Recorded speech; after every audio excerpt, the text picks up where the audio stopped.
భద్రావతి సేనాపతి వాళ్ళందరూ dining table దగ్గర కూర్చొని తింటూ ఉంటారు. అప్పుడు భద్రావతి చాలా నవ్వుతూ ఉంటుంది. ఇంకా కళ్ళల్లో నుండి నీళ్ళు కూడా వస్తూ ఉంటాయి.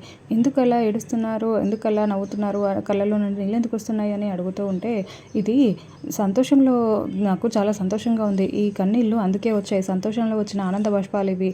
అయినా ఈరోజు ఆ రామరాజు ఫేస్ చూడాలి, వాడిని మనం అవమానించాం కదా అక్కడ, వాడి మొహం చూస్తే నాకు ఇంకా నవ్వు గుర్తొస్తేనే నవ్వు ఆగట్లేదు అని భద్రావతి చాలా హ్యాపీగా నవ్వుతూ ఉంటుంది.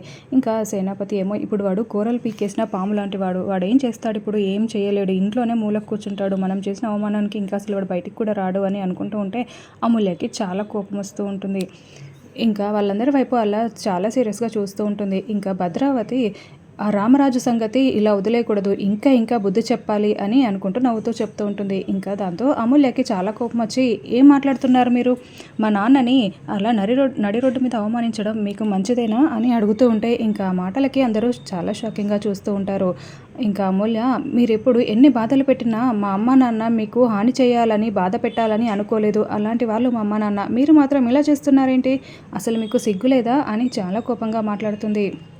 అయినా మా అమ్మ నాన్న ఎప్పుడు మిమ్మల్ని ఎలా చూడమన్నారో తెలుసా, పెద్ద మామయ్య వాళ్ళగా చూసుకోమన్నారు, కానీ మీరు మాత్రం ఎంత చిన్న చూపు చూస్తున్నారు, ఎంత అవమానిస్తున్నారు అని భద్రావతి సేనాపతిని అందరినీ అమూల్య అడుగుతూ ఉంటుంది. ఇంకా ఆ మాటలకి భద్రావతి, ఏం మాట్లాడుతున్నావు నువ్వు, వేరేడంతా లేవు, నాతో ఇలా మాట్లాడడానికి ఎంత ధైర్యం అని అంటూ ఉంటుంది.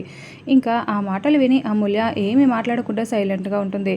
ఇంకా భద్రావతి మాత్రం, నా మేనల్లుడు అంత హోదాలో ఆస్తి కలవాడు, వాడిని నువ్వు పెళ్లి చేసుకున్నప్పుడు మీ నాన్న అంతకు మించిపోతున్నాడే, అదే నా చెల్లెలు మీ నాన్నని పెళ్లి చేసుకుందా, వాడు ఒక కూలివాడిని పెళ్లి చేసుకొని వెళ్ళిపోతే మా నాన్న గుడ్డ ఆగి చనిపోయాడు, అలాంటప్పుడు నాకెలా ఉంటుంది అని భద్రావతి అడుగుతూ ఉంటే అమూల్య చాలా షాకింగ్గా భద్రావతి వైపు చూస్తూ ఉంటుంది.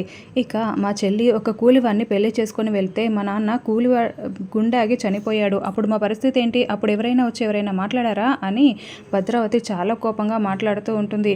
అయినా ఇంత ధైర్యం నీకు, ఇలా మాట్లాడుతున్నావు, రే నీ భార్యని నువ్వు అదుపులో పెట్టుకో అని సేనాపతి విశ్వకి చెప్తూ ఉంటాడు.